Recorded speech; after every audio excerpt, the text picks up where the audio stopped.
Hola amigos, aprovechando la Gala Cuentamontes, que año tras año une personalidades de la montaña y el alpinismo, hemos podido contactar con Ramón Portilla. Ramón Portilla, como vosotros sabéis, es uno de los montañeros de referencia de la historia del alpinismo español. La verdad es que es muy difícil hablar del alpinismo en España sin encontrar alguna cita tuya o alguno de esos logros míticos que hoy por hoy aún nos parecen imposibles. La verdad es que también nos sorprende ver que una persona como tú, nacida en Madrid, la gran urbe, ¿no? Pues haya conseguido pues, llegar a ese nivel de profesionalidad en el alpinismo. ¿Cómo empezaste? ¿Cómo te acercaste a este mundo? Bueno, yo nací en Madrid, soy un chico de barrio y tuve la gran suerte de que en un momento, además en un momento difícil, en una época difícil, los chicos, unos amigos del barrio, me sacaron a caminar. Era una Semana Santa, recuerdo que era una Semana Santa.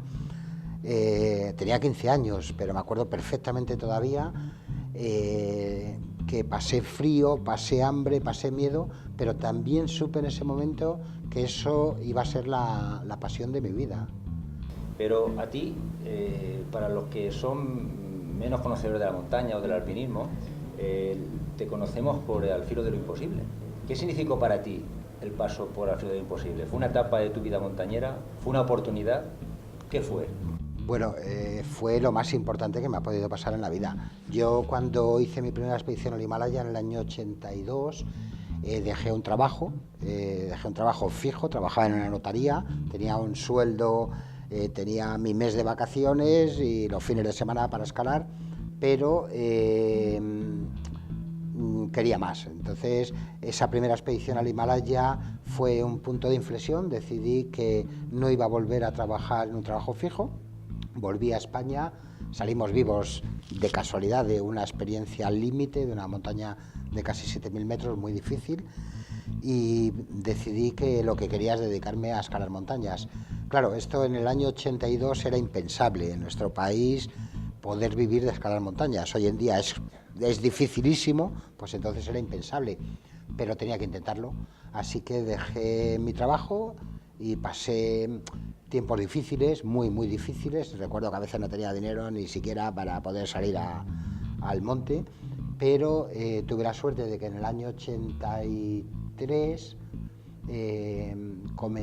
fui invitado a una expedición al Himalaya, al K2.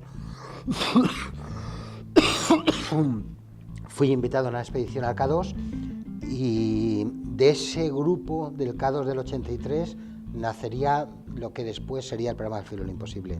Entonces, para mí, en el año 85, que comenzamos a trabajar en televisión, era una cosa, era un sueño, era una auténtica locura, ¿no? Nos pagaban, no nos pagaban mucho, pero nos pagaban por hacer lo que nos gustaba. Entonces fue increíble, ¿no? El sueño de un niño se convierte en realidad. El nacimiento de Al filo éramos nosotros, tuvimos que aprenderlo todo porque en televisión no había gente que fuera capaz de subir a 5, 6, 7.000 metros a filmar. Creamos el grupo de amigos, nació como un grupo de amigos donde nosotros planteábamos los proyectos. Sebas era el único profesional de televisión. Entonces, gracias a Sebas, que era fijo de televisión, y nuestros sueños de locuras, pues nació ese programa que luego se convertiría en mítico, ¿no? El programa de Al filo de lo imposible, programa de referencia a casi 30 años. Esto te da la oportunidad de ir a lugares y subir montañas que a lo mejor por tu cuenta hubiera sido imposible. Y esto me recuerda a lo que de alguna manera quería que iniciara esta entrevista, que es tu nuevo libro, ¿no? Tienes 2 libros y este libro, para mí, que aún no he podido leerlo del todo, pero me he dado cuenta que ya por el nombre, Historias de Bellas Montañas, ya es algo que verdaderamente llega al corazón, porque es algo diferente contado con un alpinista con tu personalidad, por lo que te conocemos. Y verdaderamente creo que está a la altura de esas emociones y esos sentimientos trascendentales o antiguos de un Rebufat o un Lionel Terray. La verdad es que no vamos a encontrar en este libro, además de esto que estoy yo Bueno, Historias de Bellas Montañas nació justo después de escribir el libro de las 7 cumbres, aparte de que di muchísimas conferencias por toda España, fui el primer español que escaló las 7 cumbres y tuvo una determinada repercusión en nuestro mundo, ¿no? En el mundo de la montaña.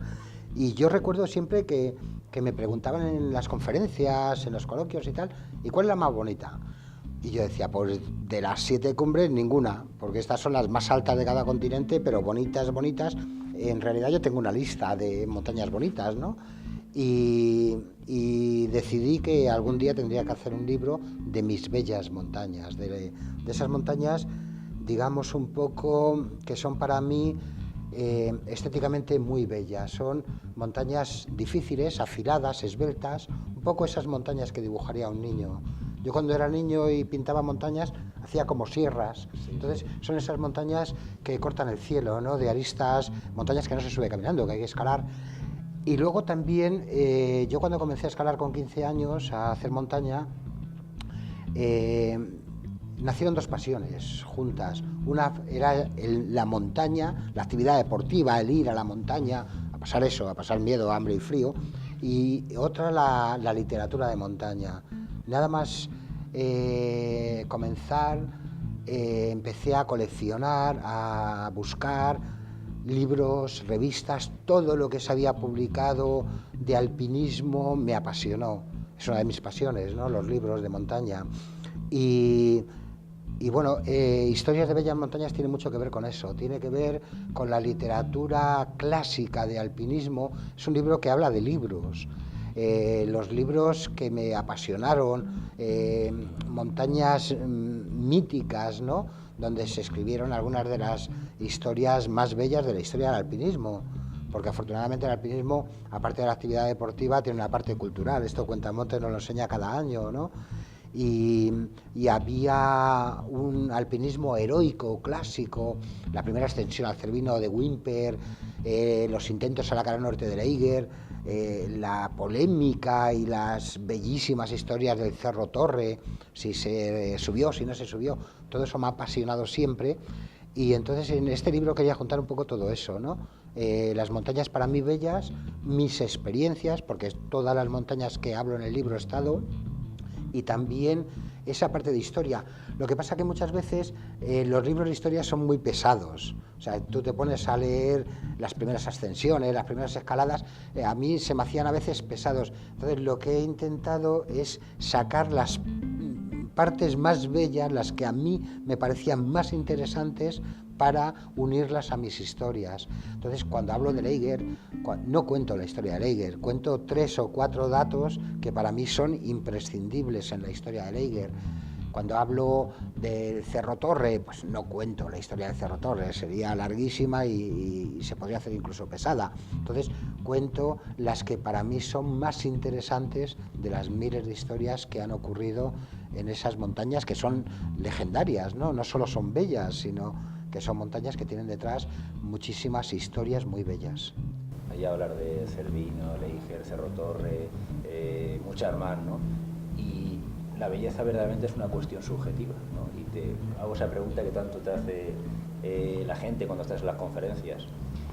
Algo que es digno de ver, verdaderamente las conferencias de Ramón es para ir a verlas, porque las cuenta desde el sentimiento. Y desde el sentimiento, desde dentro, ¿qué montaña te ha dejado una impronta más adentro? Belleza, emoción, sentimiento, de todas las que cuentas en el libro. Todas, por eso las cuento. Todas. Claro, es que es muy diferente. Por ejemplo, las primeras, el libro no va cronológicamente, no es una bibliografía. El libro salta de un lado a otro. He intentado hacerlo más por cordilleras que cronológicamente. Entonces, por ejemplo, los Alpes, la selección no la hago yo. La selección me voy a Rebufat, que para mí Rebufat fue el guía del jersey bonito, ¿no? Ese guía mítico que posiblemente no fuera el mejor escalador de su época, pero supo transmitir como nadie una pasión por la montaña. Rebufat nos dejó bellos libros, uno bellísimo, bellas películas, y el que digo bellísimo es Estrellas y borrascas, un libro de los años 50, donde él elige 6 paredes nortes de los Alpes. Entonces, lo que yo retomo es su historia de ir detrás de esas 6 paredes nortes. Después ya sí viene una selección mucho más personal, mucho más subjetiva, la mía, lo digo al principio del libro, que no tienes por qué estar de acuerdo con que sean las más bellas del mundo, son mis bellas montañas. Entonces, por ejemplo, en África no hablo del Kilimanjaro, como hablo en las 7 cumbres, la más alta, hablo de la para mí más bella, que es el Monte Kenia, en los Andes, el Alpamayo, el Cerro Torre, Fitzroy, luego saltamos al Himalaya, Talay Sagar, que es decisivo en mi vida, porque la montaña, que a su regreso dejo el trabajo para dedicarme a escalar montañas. Montañas como el Sibling, el Pene de Siva, con una historia mucho más allá de solamente una montaña. Una montaña es un montón de piedras y de nieve, pero el Sibling para los hinduistas es el Pene de Siva. A sus pies nace el río Ganges, ¿no? Están las fuentes del río sagrado para millones y millones de hinduistas. Hablo de montañas como el Chogolisa, una montaña que no es perfecta, que no tiene el pico afilado como las otras, pero tiene una forma, los ingleses la llaman el pico de la novia, porque tiene una forma de velo, de un velo nupcial bellísimo, una montaña de las más simétricas de la Tierra, la mires por donde la mires, es un tejado perfecto. Y aparte, en el Chogolisa murió Hermann Bull. En el Chogolisa, a principios del siglo pasado, Amadeo de Saboya, que nació en el Palacio Real en España, se queda a escasos 200 metros de la cumbre. Son montañas con historias muy bellas. Entonces, cuando tú estás escalando esas montañas, si has leído sobre ellas, si tienes conocimiento de otros que antes que tú, con muchos menos medios, hicieron cosas muy grandes, no solo es la actividad deportiva de subir a su cumbre, es seguir huellas de gigantes, ¿no? Yo, la verdad es que me estás animando a leer este libro, totalmente. Pero yo me recuerdo que en una entrevista que dabas te preguntaban por cuál para ti era la montaña más dura. Y yo recuerdo que también a lo mejor ha sido por los intentos que hablaste del K2, de que fue una montaña que te había marcado, ¿no? Por dureza de una manera especial. ¿Eso por qué? ¿Por qué fue? No, la montaña más dura no es el K2.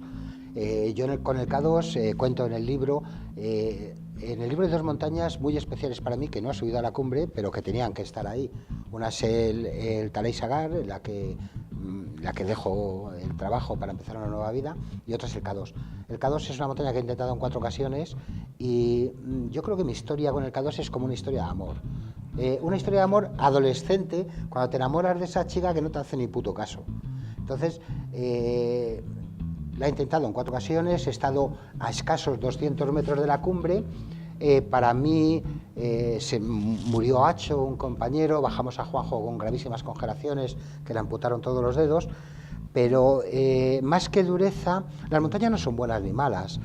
Los humanos a veces tendemos a ponerle sentimientos, ¿no? Esa montaña se ha portado mal conmigo, esa montaña ha sido muy dura. Las montañas son montones de piedras y de rocas y glaciares colgando, no son buenas ni malas, no tienen sentimientos. Somos los humanos los que las hacemos que para nosotros tengan una cosa especial, ¿no? El K2 simplemente no me ha dejado subir. Ahora con los años ya no la tengo esa manía, ¿no?, de decir nunca me dejaste conquistarte. Ahora lo veo como esa historia de amor que no conseguí, no pasa nada. En la vida no siempre consigues todo lo que deseas, hay cosas que no se pueden. Sin embargo, por ejemplo, la última historia que cuento en Laila, que se titula Laila, una pequeña historia de amor, esa sí la consigo después de 6 intentos. Durante 5 años hice 6 expediciones y al final consigo llegar a la cumbre, ¿no? Laila es posiblemente una de las montañas más bellas de la Tierra, es esa aguja, esa flecha perfecta que la Tierra ha enviado al cielo, ¿no? No, hay montañas más duras y menos duras, dependiendo de lo que hayas vivido. Una montaña sencilla donde donde has tenido unas condiciones meteorológicas muy duras o has tenido algún accidente o algo, es más duro que otras situaciones en montañas que tienen fama de ser más complicadas, ¿no? Por ejemplo, cuento una historia en el Spelunky Walker de la Grande Llorases, la última de las 6 escaleras nortes que me faltaba por escalar. Tengo un accidente, tengo fractura abierta de tibia peroné, pasé 12 horas colgado de la cuerda toda la noche con los 2 huesos fuera de la bota, o sea, tuve que hacer, mi compañero, que era un chaval muy joven de apenas 19 años, me tuvo que hacer un torniquete y estuvo toda la noche a mi lado de pie aflojándome el torniquete porque pensábamos que me iba a morir, ¿no? Iba a morir desangrado. Entonces, con los años recuerdo esa noche como la más dura, la más sufrimiento, y sin embargo una de las mejores de mi vida, porque nunca dejé de luchar. Esa noche llega un momento que el dolor no importa, quieres sobrevivir. Entonces yo decía, no me quiero dormir, si me duermo a lo mejor muero desangrado y prefiero sufrir, prefiero tener dolor, porque sé que mientras que hay dolor hay vida y tengo que ver amanecer. Mi hijo tenía entonces 9 meses y no me apetecía nada no volverle a ver sonreír, así que aguanté toda la noche con fractura abierta tibia peroné y al día siguiente me sacó un helicóptero. Entonces no tiene por qué ser más dura un 8000 del Himalaya. Tú puedes vivir una situación extrema pues en las paredes más cerca de tu casa, dependiendo un poco de lo que haya ocurrido, ¿no? Me gusta mucho eso que cuentas, la verdad es que sí. Y yo, una persona que tienes tú esa trayectoria, que ha subido tantos picos, yo se me planteo, ¿no? Yo como alpinista también lo planteo, ¿no? Y parece que hay un juego entre lo que es la imaginación, la pasión, la motivación, las emociones en sí, y por otro lado, ¿no? La inteligencia, la fuerza, el entrenamiento, ¿no? ¿Qué crees que es más importante para llegar a las cumbres? ¿Esta parte emocional o esta parte más lógica, más analítica? Hombre, yo me imagino que todo, ¿no? La experiencia nos demuestra que las nuevas generaciones, con el superentrenamiento, la alimentación, los entrenadores personales y tal, que están haciendo actividades deportivas que para nosotros eran impensables. Lo que pasa es que yo soy de una época más romántica. Nosotros de jóvenes no entrenábamos, o sea, no, eso de entrenar para escalar nos parecía una cosa un poco hasta mal vista. O sea, nosotros escalábamos. Para mí escalar tiene un componente que se está perdiendo, ¿no? Para mí escalar tiene un componente que es una actividad que conlleva riesgo. Si a mí a la escalada, a la montaña, me la quitas el riesgo, me la conviertes en otra cosa. Entonces sería una actividad deportiva. De hecho, en los últimos años se ha separado lo que es la escalada deportiva, las competiciones, de lo que es un alpinismo más, o no solo alpinismo, ¿no? Sino aventuras, expediciones de más compromiso.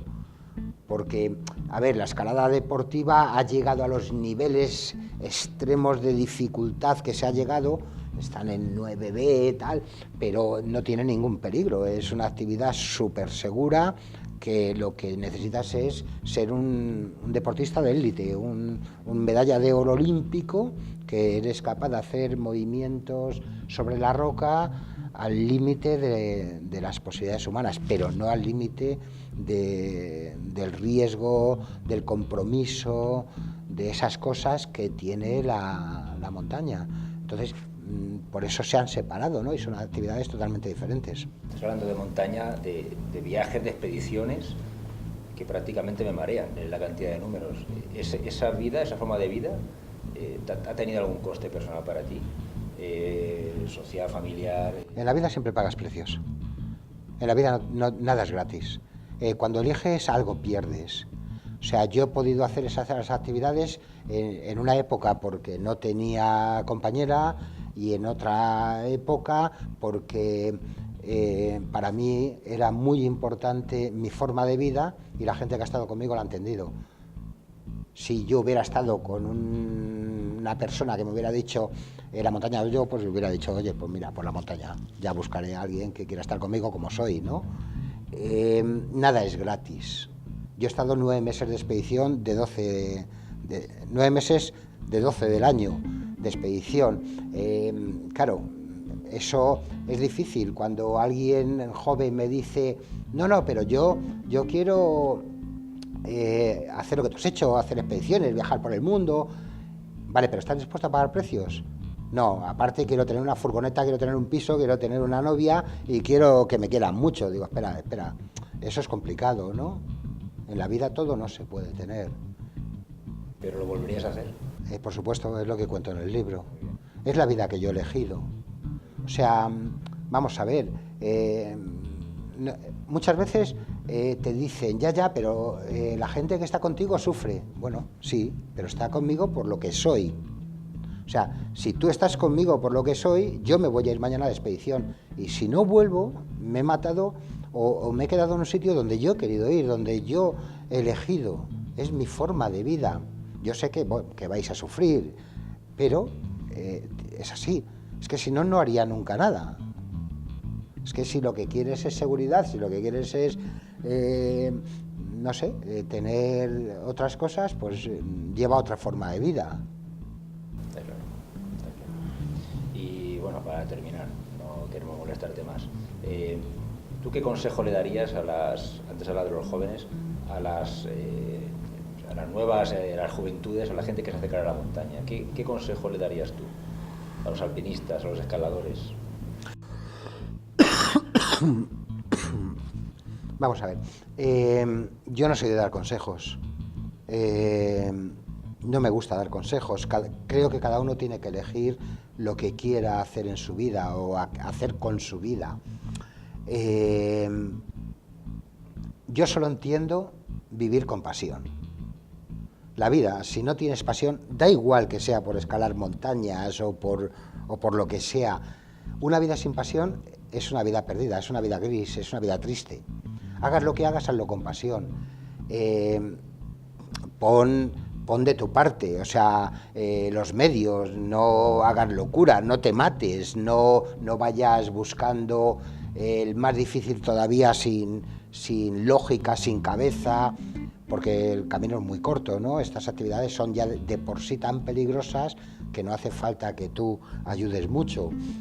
Pero sobre todo, si yo tuviera, y a veces cuando los chicos que vienen por mi tienda me piden consejos, ayuda y tal, hagas lo que hagas, intenta que sea con pasión, intenta que merezca la pena vivir, que cuando llegues a mayor nunca digas me arrepiento de lo que no he hecho. Arrepiéntete de lo que has hecho, equivócate, no te mates, pero equivócate muchas veces, porque equivocándote vas a aprender y vas a poder la siguiente vez buscar evitar los errores que has cometido para conseguir tus sueños, tus objetivos o realizar tus pasiones, ¿no? Hablamos de pasiones.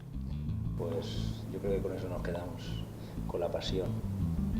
Un gran consejo, aunque tú no seas de dar consejos.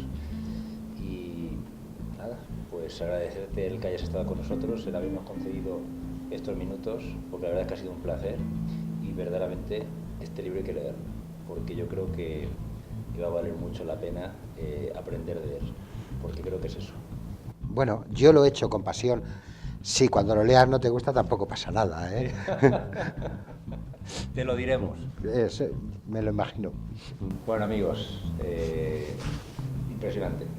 Y recuerda, ayúdanos a hacer las montañas más seguras.